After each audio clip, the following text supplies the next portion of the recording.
And what is that? What does that mean to draw a pose? What is a pose?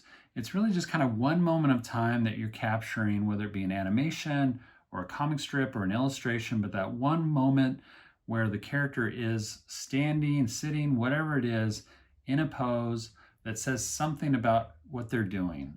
So it's kind of a caught moment in time. And if you do it properly, if you create a good pose, it could tell a story for you. It could tell the story of what's going on with that character in the moment, and maybe even a larger subtext of what's going on with that character. Oftentimes, I've noticed that there's a lot of great video tutorials and books on character design, right? And many of us have learned a lot about character design. But then what comes next? What comes next is being able to draw a pose that brings life to that character design. That's what we're going to talk about in this video series. I'm super excited to be able to share with you guys a lot of what I've learned about creating kind of an inner monologue with yourself as you're drawing a pose. What is the character thinking? How are they feeling? Those emotions are what really brings life to your character. And being able to put those into a pose is so key to bring that character to life.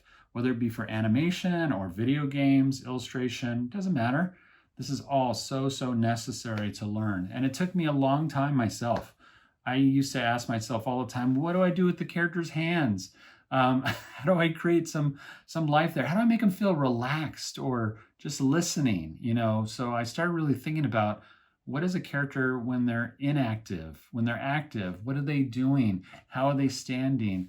What does it mean for a character to have a different line of action where they're moving forward, where they're sitting back? That forward and back gives us and tells a little bit of the story of what's going on in their mind. Are they listening? Are they active? Are they relaxed? Are they calm? Are they mellow? Are they bored? All those things. So I'm going to share tips and tricks that I've learned over the years, sure. But it always is going to go back to that core of what is the thinking, the emotion of the character, what makes them tick? Because that'll help us answer that question of what do I do with the character's hands? So let me show you a little bit about what I'm talking about in this. So posing oftentimes for me was like doing comic strips. My brother and I started out doing comic strips in newspapers, and you'll notice that the artists that are doing comic strips, it's more about the gags and the jokes, and they're not really putting a lot of effort into, many times anyway. There's some great examples of good ones. Hank Ketchum, Dennis the Menace, that kind of thing.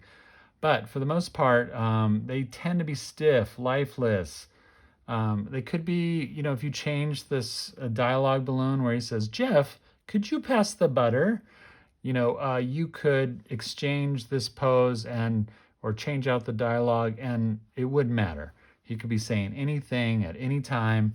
We don't really get much of an understanding of who he is or what's going on, except for he has a smile on his face, and therefore we think he's happy about the passing the butter. He wants butter. So what we want to do, though, is take it up a notch. And so in animation, we always approach poses not as just sterile things that are interchangeable with just changing the expression on the face, but the body language should say something about how they're saying something, who they're talking to, the context of the story that this pose is working into. So now we have a character. I did it 3 different ways here. Jeff, could you pass the butter? And he looks cocky and relaxed about it, almost like, please serve me. So I'm using a much more casual pose here, sitting back in the chair. We'll talk more about this in a minute, but there's a line of action that is pulling him away. So he looks relaxed, and also his eyes are shut. These all have different smiles on their face too. So I haven't changed the smile aspect. But now on this one, it has a nice S-curve kind of feel to it. He's kind of supporting himself, but standing there. Jeff, could you pass the butter? And it looks like he's conniving now. Now it feels like he's got something up. There's something, he's got his hand up as he's thinking and pondering. He's got this side glance. I purposely turned his head away from camera, so it feels like he's looking back towards the butter, back towards Jeff, whoever Jeff is, and has a certain kind of relaxed confidence too, as seen by his kind of putting his weight all on one hip here.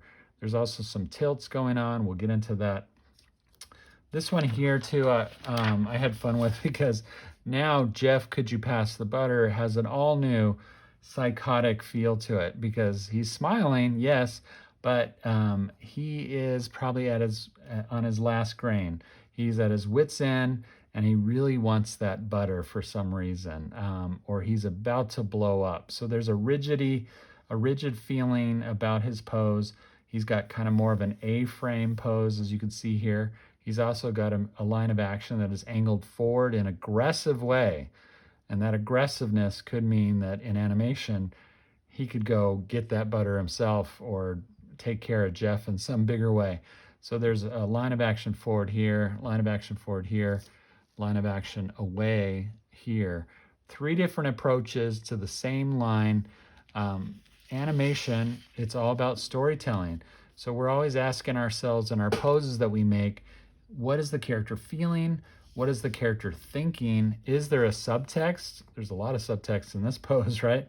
And how do I add appeal to the pose? So as we go into these next lessons, let's be thinking about all those things because it's all going to add up to adding more character into your poses, creating characters with personality that drive storytelling. So let's get into it. So as we get into the storytelling aspect of why we make poses and how the thinking behind the character, the feelings behind the character will help us understand what the pose should be at any moment. So that's our test now.